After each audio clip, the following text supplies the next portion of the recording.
Just let your soul glow. Welcome to the Soul Shift Sessions podcast, where we dive deep into transformative conversations that empower you to elevate your mindset, break through limitations, and create the life you truly desire. Hosted by Coach Sapphire, Starr and Coach McCloud, this podcast is your go-to source for actionable insights, inspiring stories, and expert advice on personal growth, financial freedom, and living with purpose. Each episode is designed to help you shift your mindset, overcome obstacles, and embrace a life of abundance and fulfillment. Whether you're looking to transform your relationship with money, enhance your well-being, or unlock your full potential, the Soul Shift Sessions will guide you on your journey.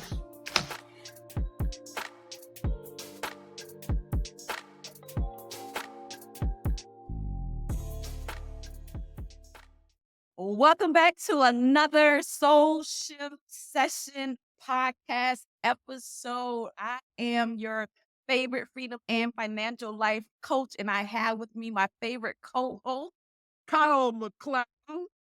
Yes, and we are here to have deep, transformative conversations to help you transform your mind, to transform your life. Coach Kyle, what are we talking about today? Well, we are talking about trusting the process today. And the thing is, there's always a process going on. I think the only way you could avoid not having a process, and I don't even know if this is true, is don't do nothing. Or die. Same. No, not the same, but Because, like, if you are, I feel like a lot of our audience is built up of a lot of entrepreneurs and people who are trying to make some changes in their life. And it's like, to me, all of that's a risk. And when you are taking a risk, there's going to be a process that you're going to be involved in, and it's going to test your fortitude, your mentality, your emotions, maybe your wallet. Right, like everything is tested, because that pressure changes you from being coal to being a diamond. absolutely. I don't like it though. You know what? I low key, high key like it. I'm not Let me, surprised. let me tell you why. Because Me. I look at processes or changes as like the seasons, right? I always look at nature as a reflection of like our lives, but we can also learn from nature. And as we know in nature, we have seasons. We go through seasons, we're in fall right now, approaching winter. Winter And is there's a coming. process, you go through in preparation for that. And you know that going into it. You prepare for that season of your life. And then from winter to spring. Winter to spring, and from spring to summer. And so each of those changes require an adaptation. It requires a shift, but it's also something to look forward to, because sometimes, for me, I get bored very easily, very easily. So, and hence the name of my business, Organized Chaos. I like a little chaos in the mix because it keeps me on my toes. Because, a lot of times we get complacent. Imagine if things always stay the same. We get comfortable, we get complacent, we don't challenge ourselves. And like Les Brown say, he say life begins right outside your comfort zone. But if things stays the same, how would you really, truly, fundamentally know what you made up if you don't go through some things in your Sure. life? No, you're 100% correct, and I still don't like it. Like, I don't like pressure. I don't like pain. You know how I am about pain, right? Yes, No, I don't like it. But the thing is, I do have this mentality called, well, if this is what I have to go through, so be it. And that's a mindset. Yeah. So how do you frame that? reframe it, especially since it's something that's inevitable in terms of setting the stage for your mind for something that you know is going to happen Yeah. versus like, well, if I got to go through it, so be it. How can we reframe that mindset to something that would allow us to really take advantage of the opportunity of there was about to happen? That's an excellent question, and I'm not sure I have the answer to that, but I'm going to take a stab at it anyway. So Okay. there are times where in my head and emotionally, I may not feel very comfortable. I may feel unease. I may feel a level of anxiety, right? And it's because whatever my opinion is about what's going on right now is what's causing the uneasement. So Right. the thing is, all of my thoughts about my current situation are true. All of your thoughts about your current situation are true. But if those thoughts are negative about what's going on, that ain't the only truth there is. Right. It's not absolute. It's not absolute, right? So, and I think that that's where I have to ask myself, all right, what are the other truths? Like, I get it, things are tight. I get it that the pressure's on, right? But what are the other truths that are actually on the positive side of the scale? And then the last thing for me is there's my opinion about what's so, and then there's my intention about what's so. And Yeah. and so I have learned and I am still practicing the okay, I got it, but what's my intention? And if I my love that. intention is to, you know, take this business to another level, if my intention is to enhance the relationships that I have, if my intention is to leave you in a better space than when I found you, then Mhm. regardless of whatever it is I'm feeling or doing, it's just an opinion and it's not my intention. So let me just focus on the intention.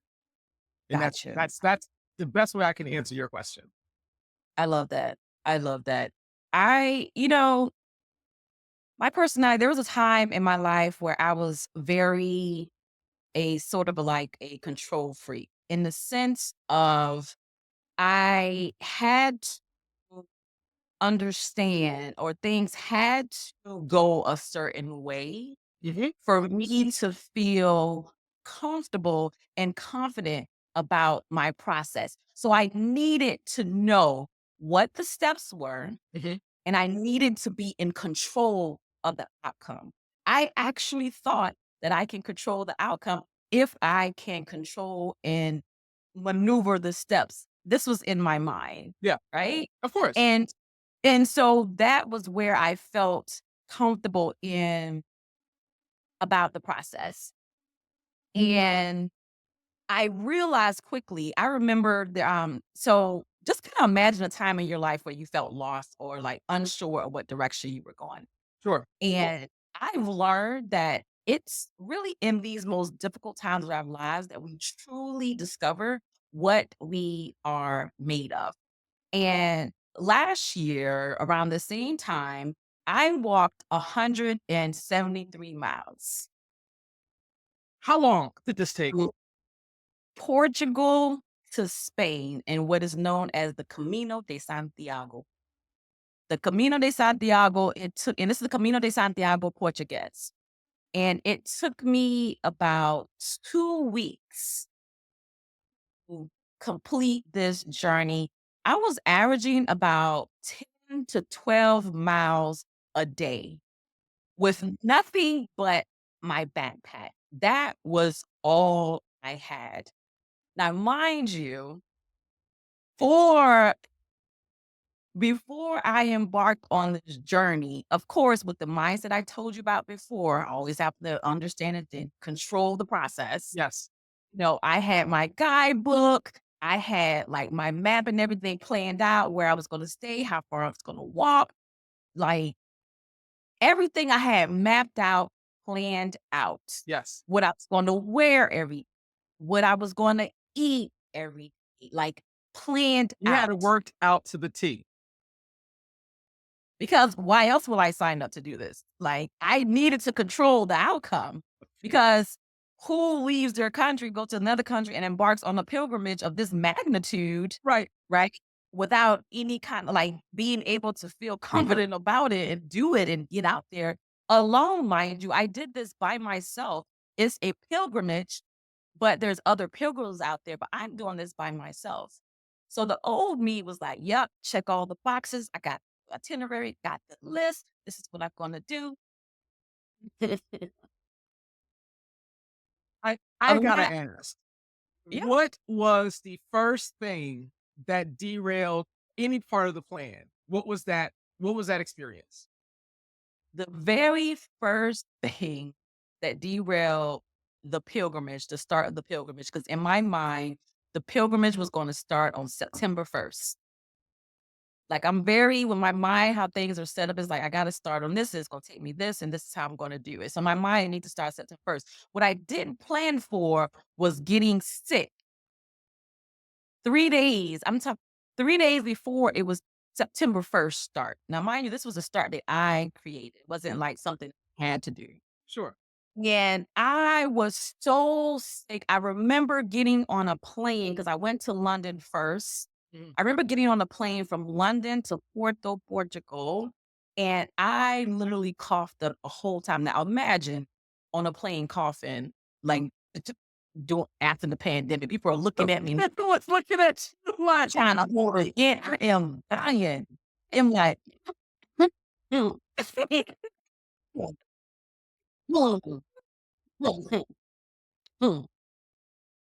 I am dying. I'm so sick. I am weak. I got this backpack.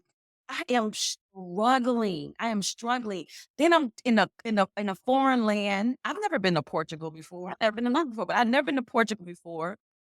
I don't speak the language. I got two words, hola, obrigada, hello and thank you. That's all I got. And so it's like, if you're sick here at home, you could just go to the store and purchase what you need from the store or go to the doctor or whatever. But that wasn't the case.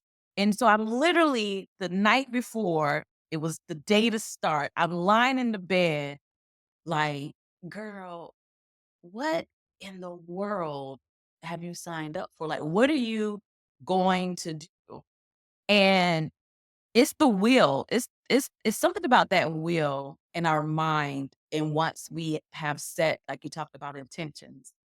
And in my mind, nothing was gonna stop me from starting my journey on September 1st.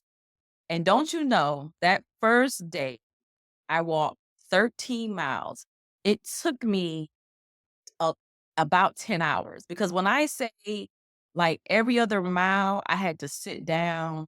I'm walking on the pilgrimage with the backpack and tissue, blowing my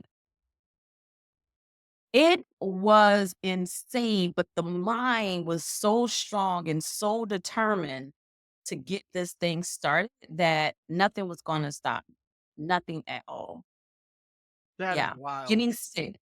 And the next thing that happened immediately, the same day actually, the same day, my credit when I travel, I always take a credit card. I take like 2 credit cards and a debit card because Mhm. sometimes, getting access to cash may not be always available, or they may not think of credit cards. And so I only had 1 debit card. And some of the when you're on the Camino, you have stops and where you stay. And they have these places. Some people may be familiar with hostels. They have hostels, but they have what is known as albergues, what are like city owned or run type of housing for pilgrims. And this particular pilgrim, they only took cash. Most of them only say, cash. And so I went to the right before I started the journey, like on that day, I went to the ATM to make sure I pulled, because I knew this, to pull cash out, and the debit card was like, "Oh no, your card is not working." And I was like, "Okay, no say, Okay. okay, what?"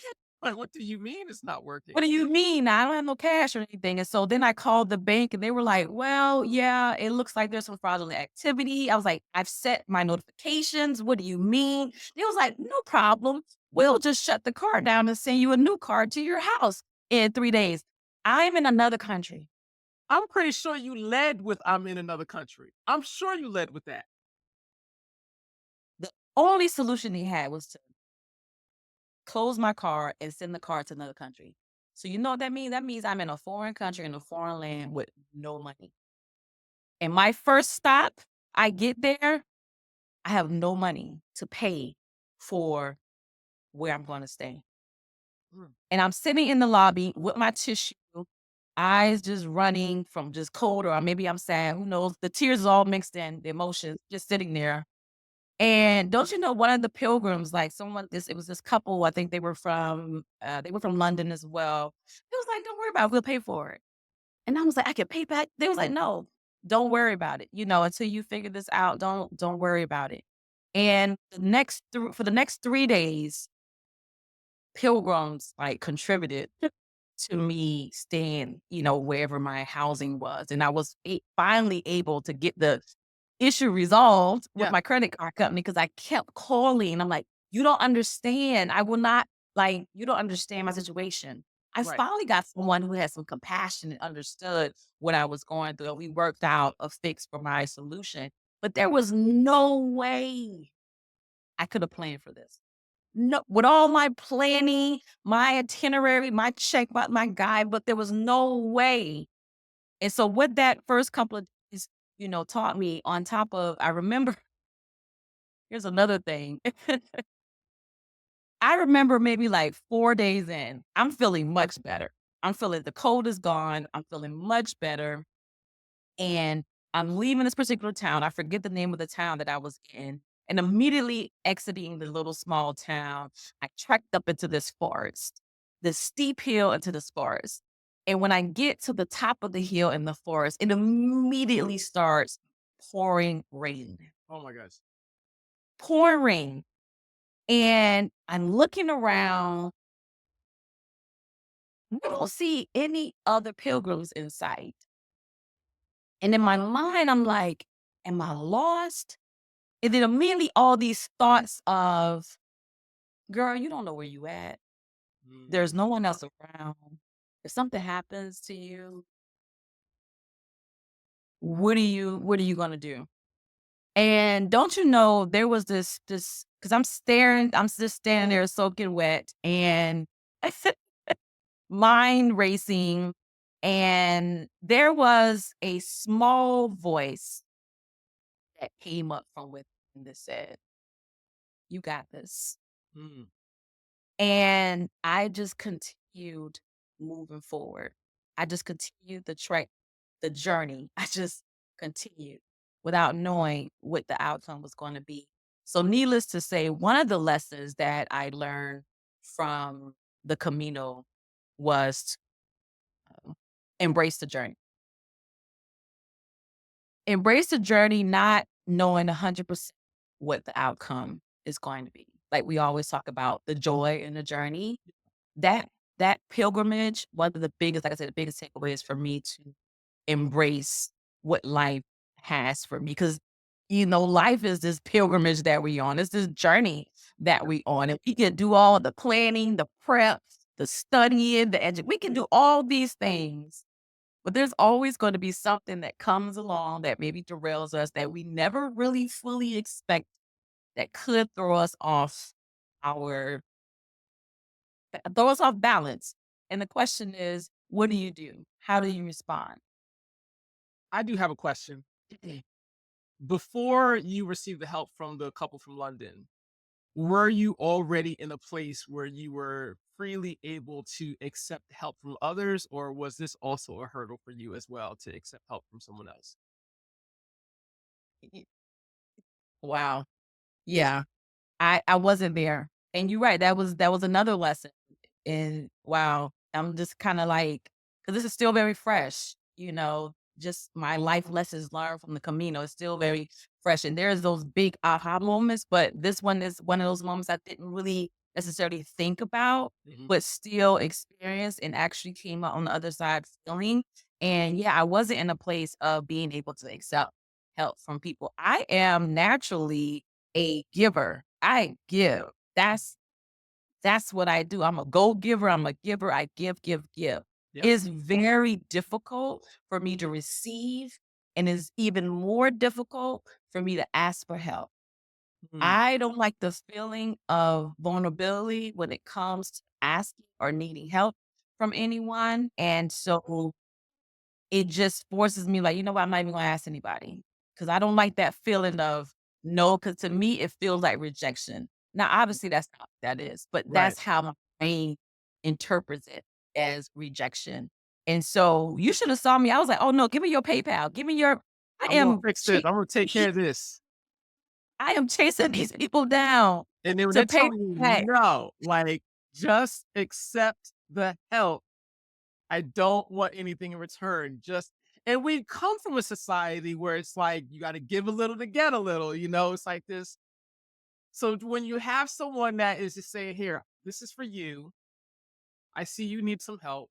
I want to help and I don't need nothing in return. It's mind blowing because we're not raised like that. We're We're not not raised like raised to accept that kind of help. yeah, We're actually taught that everybody wants something something. from you. Like nothing is free. And I will traveling has allowed me to really open up to that concept because there's been many times where I've been in places where I had to rely on the generosity and the help of complete strangers. And when I say travel restores my faith in humanity, because when you turn on your TV, you look at the news, we are constantly inundated with negativity, with meanness, with hate, with Mhm, strife.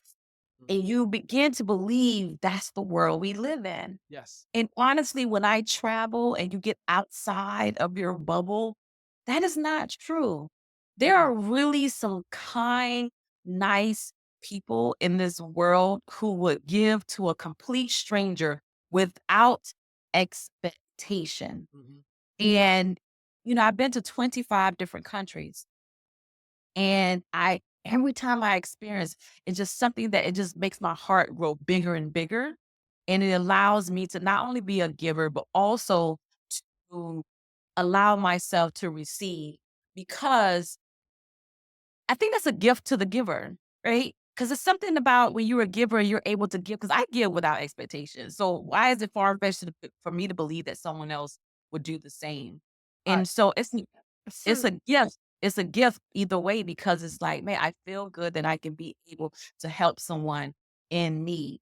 And so I'm definitely, I tell you, I'm in my soft girl era, right? And I'm in the era of attracting and not chasing and understanding. And you talked about this on the last podcast, understanding the power of vulnerability. It is not a weakness. yeah. It is a strength that we as women, we are bold and it's the essence of who we are. We don't have to be masculine in order to, navigate in this world. We're trying to get things a certain kind of way. Masculinity is the power in itself, but there's also power in femininity.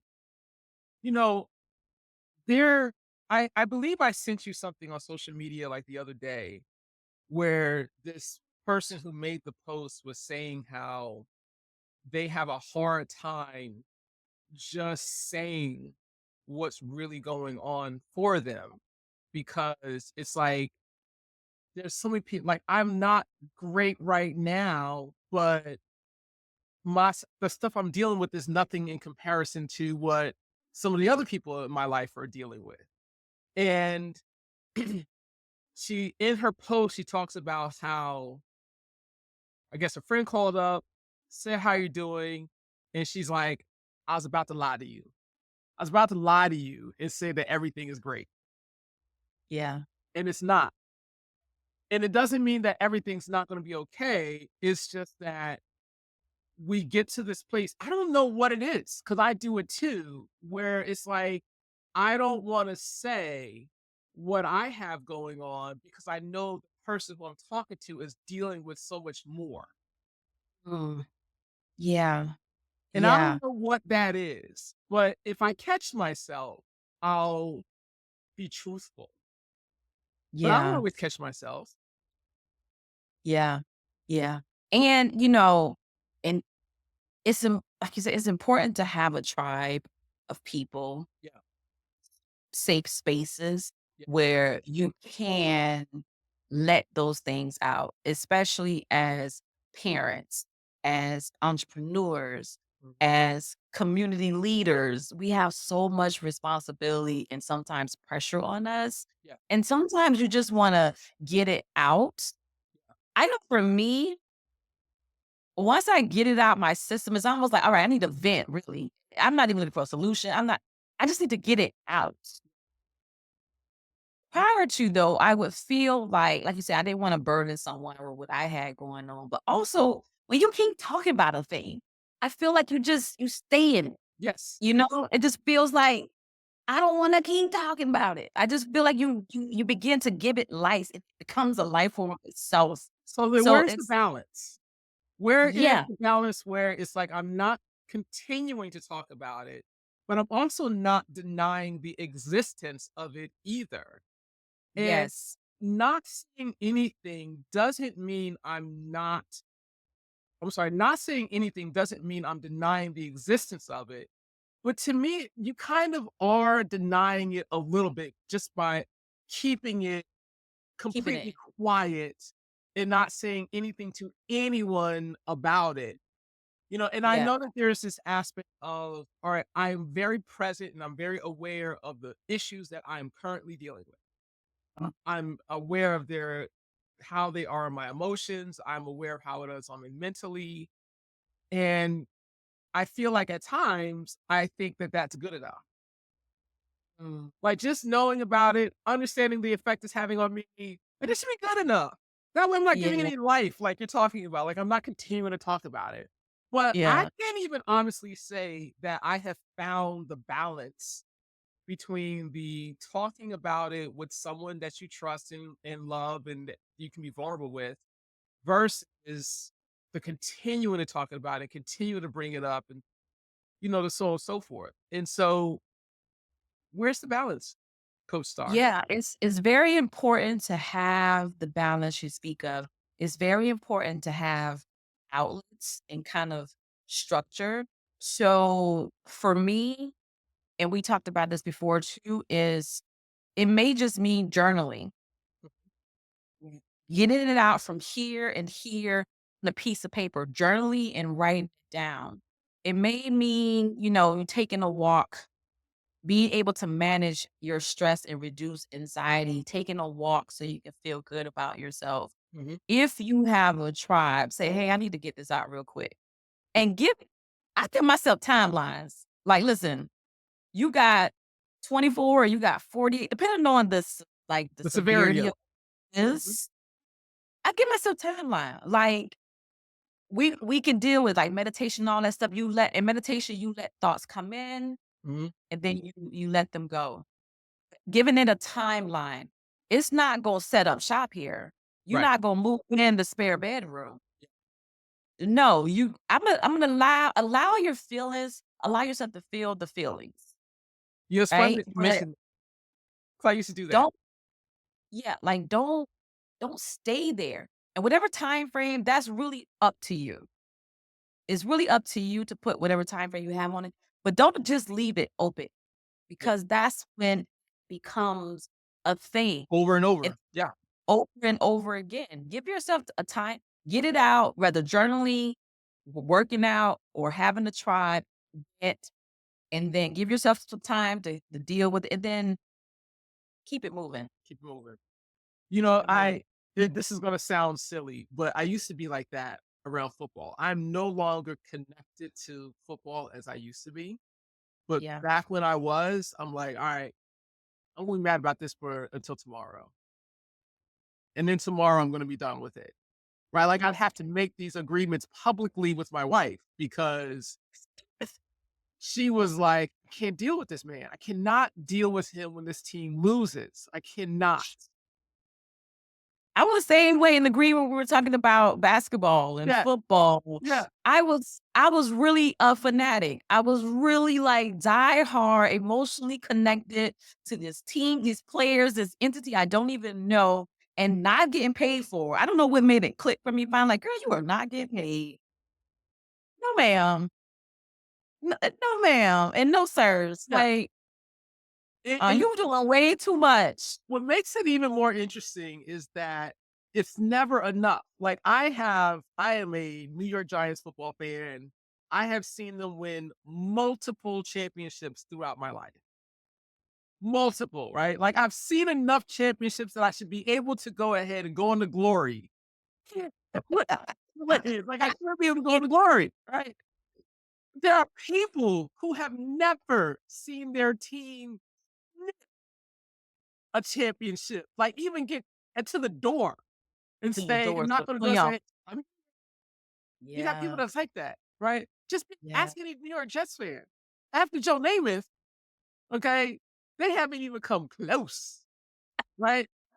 And it's a sideshow at that. And They're yet holding on to hope. they hold on to hope. You understand that there are people who have been born after Joe Namath won and died a Jets fan, okay?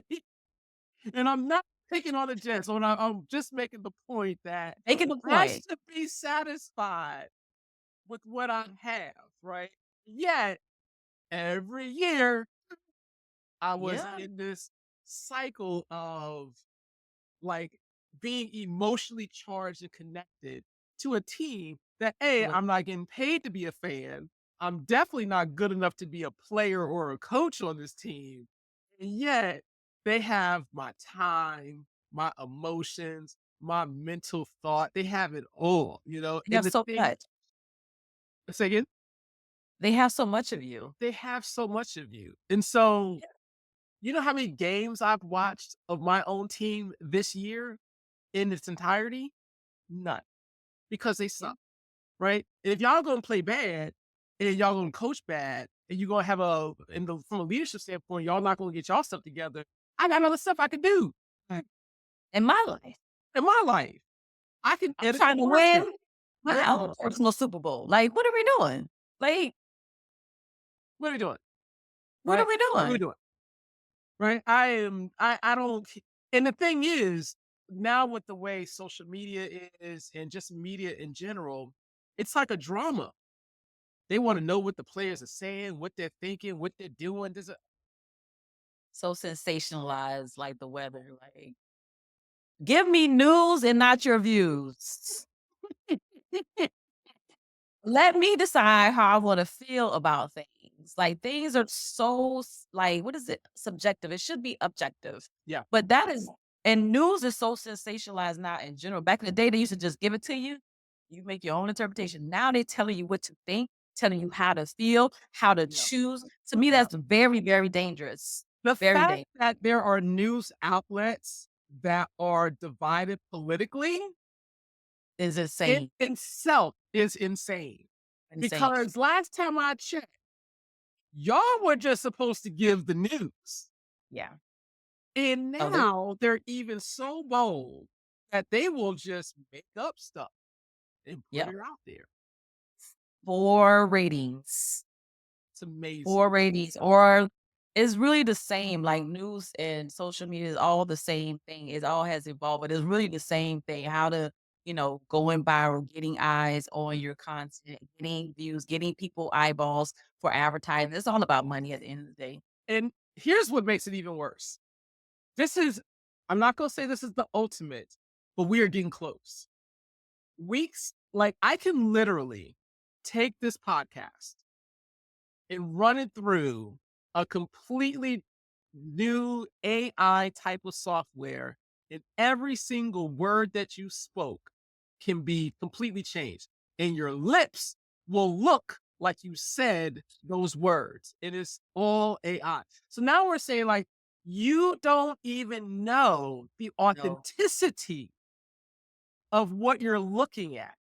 Like, someone can literally take a video of a candidate and make it seem like they have said some horrible things, And they didn't. and they never even said it. Yes, I was at that place. Yes, I was at that place at that time, but those words are not the words that came out of my mouth. And we have the technology to do To that. do it. Yeah, absolutely. It's a very scary thing, and even more reason for us to have critical thinking skills, Mhm. for us to be able to think for ourselves and stepping outside of the matrix. People are so plugged in Yeah. that they don't even know what life is like if they just unplug, if they Unplug. Yeah. detach, or even what their own thoughts are, because you're constantly inundated with someone else's opinion, someone else's thoughts, and you begin to think that these are your very own thoughts, you know? So it's very important for us to detach, and the technique of meditation helps you with that, with, separating thoughts and being able to come up and critically think for yourself. And, every now and then I'll unplug from the matrix, but I also plug back in. But I'm Yes. also always very mindful, always very mindful of what I'm getting myself into when I am plugged. Very good. I'll do the little dance. I'll do the little dance, and I know it's a dance, but Yes. I am 1000% aware Yeah. of what is happening and why it's happening. It's what's really scary about it now is, and I don't know if I told you a story in the green room in the past or if I've actually said it on the podcast, but I have a friend who said something as if it were their thought, Yeah. only to see a political commercial, like I want to say the next day, where his words were on that TV. And I'm like, we are officially in the matrix. Yeah. We're there. Yeah. Because you can now be influenced in such a way that your thought is not even your thought anymore. It was given to you. We used Yeah. to think like that was just something we did in relationships. Like the wife would just make it seem like the husband came up with the I idea was so like, she could get what she wanted. Right. That used to be just a thing like that. Now it is on a global scale with the increase of technology. yeah. Yeah. So it's like, so what do we do with that? Like, how do we navigate these things? And Yeah. that's why I think that's why our podcast is very important, because this is a way for our audience to strengthen your mental muscle and be able to use that strength in your life, in your, the daily things you do, and going to work, dealing with your family, growing a business, and dealing in your career, managing your money, managing your life. Is important for you to strengthen these mental muscles. And that's why we have conversations to challenge you to think outside of the box. Think outside of what Just has been ask just thrown questions. and given to you. Just ask questions. Like if you Yeah. start question your own reality, question your thought, question your beliefs, just question them. Where did I get that from? Can be a great question to ask. To ask, Instead yeah. of thinking that you came up with it, where did I get that from? There are so many things that you and I both do that are a result of our cultural background, our parents that fed into us their beliefs, and then the beliefs of having to make sense of what we were experiencing at the time, right? Mhm. Why don't we just ask the questions? Yeah. Challenge the status quo. Yeah. Even your Ev own. Even your own. Even your own. You will be amazed the path that your mind and your life will go on when you just sit back and just ask the questions. Challenge, why everybody is doing this? Why am I even doing this? Ask those questions to yourself and put them in the comment section. What are some things that you come up with, or some things that you dare, I say, because it does require courage sometimes Oh, yeah. to challenge cultures, challenge beliefs, challenge the way you've been doing things for all this, the way mama and them and grandmama and them been doing it. It takes courage to do that. But I'm curious, like, what have you been questioning and really didn't have the courage to do? I challenge you to put it in the comment section. What are some questions that you've been asking yourself? Do you remember that old story about the baking of a ham, where like this recipe is like passed down, or this method of preparation is passed down generation to generation, right? And someone's like, well, why don't we always cut this tip off before we put it in the oven, right? Because it was always done, always cutting it off. And someone finally realized that the reason why that tip was getting cut off is because great great grandma, her oven was too small, and so that piece was getting cut off so it could fit inside the oven.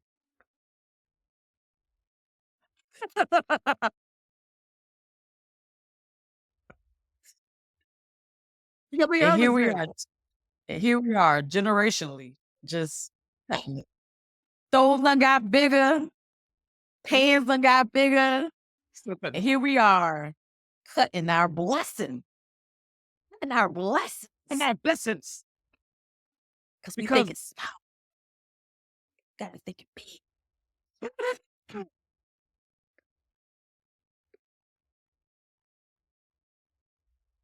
That was so Not funny you lost your funny. hat. Yeah. So funny you lost your hat. Hey, there's so much about your journey on that pilgrimage that I feel like we just didn't get a chance to hear. But Mhm. when the rain happened, I immediately thought about life. On this journey, you get to a certain point. It's probably a point of celebration, and then here comes the rain Here comes the rain. to rain on this parade that you're having. And Absolutely. and this was at the beginning of the trip, if I'm not mistaken, relatively the This beginning. is So like there 4 was days in. so much more that you probably experienced on the way. And Yeah. it sounds like you just kept putting one foot in front of the other. Absolutely. And another life lesson I learned, in addition to embracing the journey, was to trust my instincts and listen to the voice within.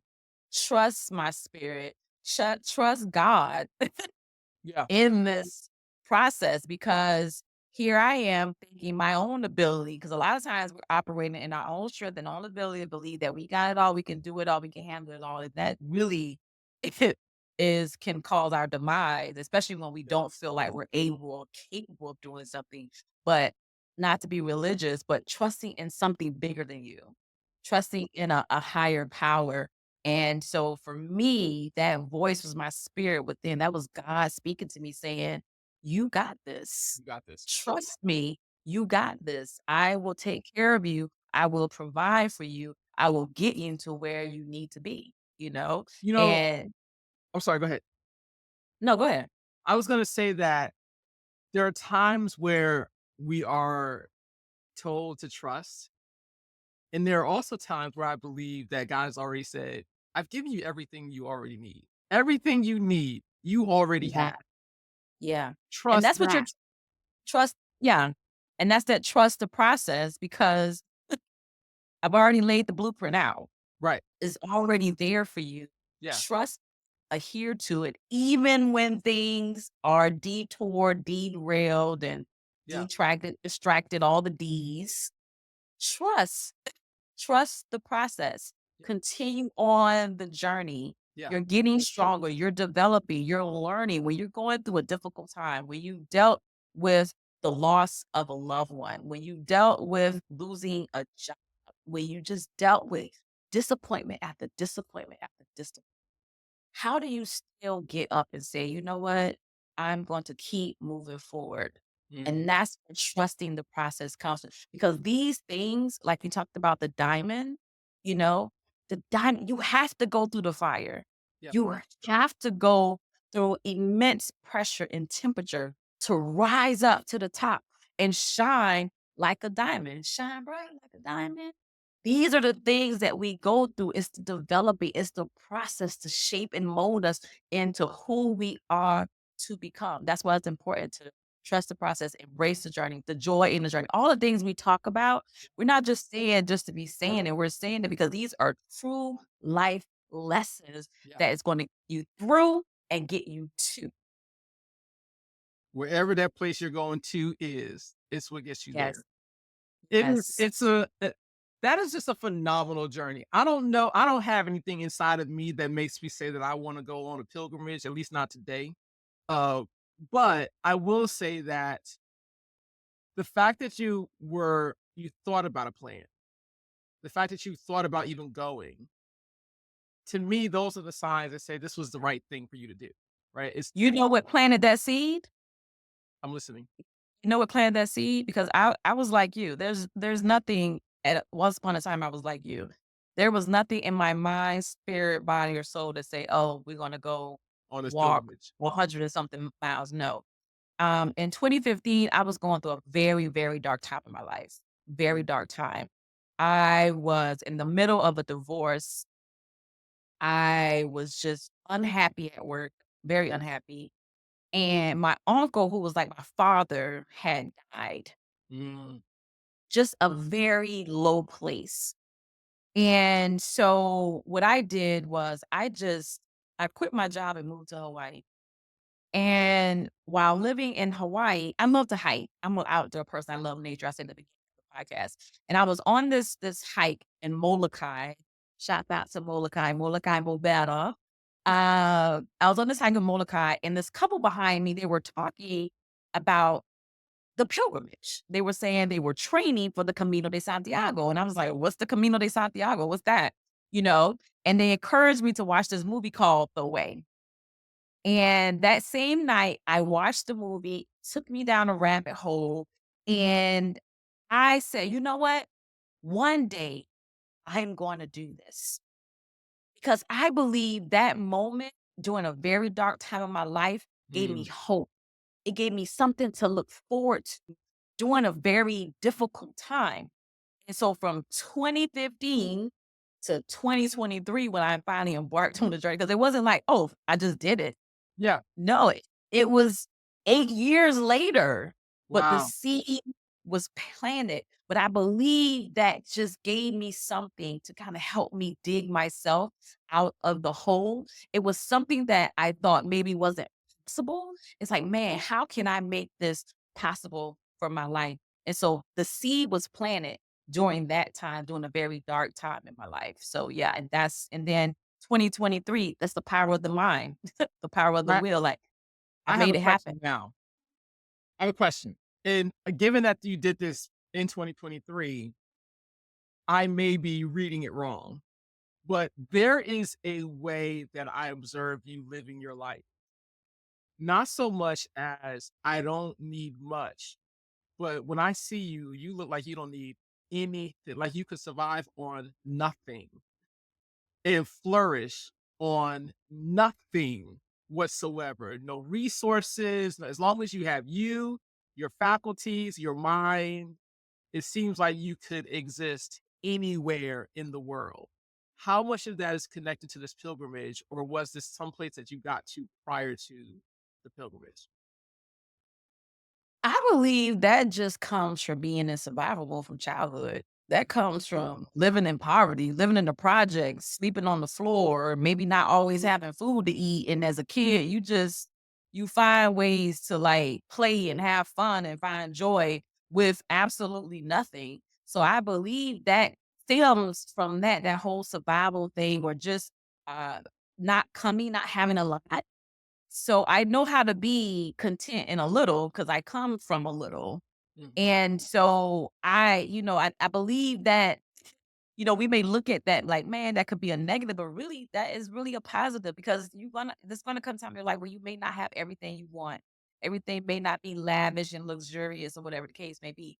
Can you find joy in that? Can you find happiness? And what I learned, matter of fact, when I moved to Hawaii and just left everything behind, because I had everything. I had the house, the dogs, the picket fence. I had everything. And what I learned when I moved to Hawaii, I learned that the joy in life I find are the little things. Watching the sunset, watching the sunrise, taking a walk, because I couldn't bring all that stuff that I thought I needed, I couldn't bring it to Hawaii with me. Right. And so when I got to Hawaii and I didn't have my stuff, at first I was like, I need my stuff. But when I got to Hawaii, I was like, okay, you don't have that stuff, now what? What you gonna do? I found so much joy in the little things and living a minimalist lifestyle with that development. That's what I discovered. Like, I'm perfectly content. I can be content in any situation, or I have joy because joy is here in my heart. Mhm. I take joy with me. I'm not looking outwardly for Yeah. joy. Joy lives inside my heart. So I can be happy anywhere in any circumstance around anyone because I carry it with me. And I'm not relying on anyone either. We think about relationships. So that's something we could talk about on another podcast. We talk about like relationships. I'm not looking because I'm happy. I'm single. I'm about to say happy single. I'm single, ready to mingle. But but what I'm saying is I'm not looking for someone to make me happy. You already happy. I'm happy. I would love someone to compliment my joy. I would love to compliment their joy. We bring this joy we have together. Yeah. But unfortunately, in our society, we have broken people that get together and now they're making it someone else's responsibility Yeah. to make them happy. Right. That's Instead not of fair. two holes coming and making a new thing, you have people who are broken pieces trying to make a fixed piece of something. But what would it look like when you have two holes, two happy people, two joyful people, two people who are completely fine within themselves coming together? That's a beautiful thing. Yeah. Yeah. That's a beautiful, beautiful thing. That's a beautiful thing. Gang, I hope this works, this something for you all because it did a lot for me. So, Coach Sapphire, sorry, you were the host and the guest.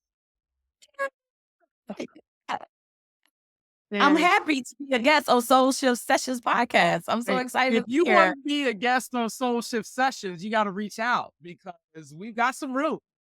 Yes.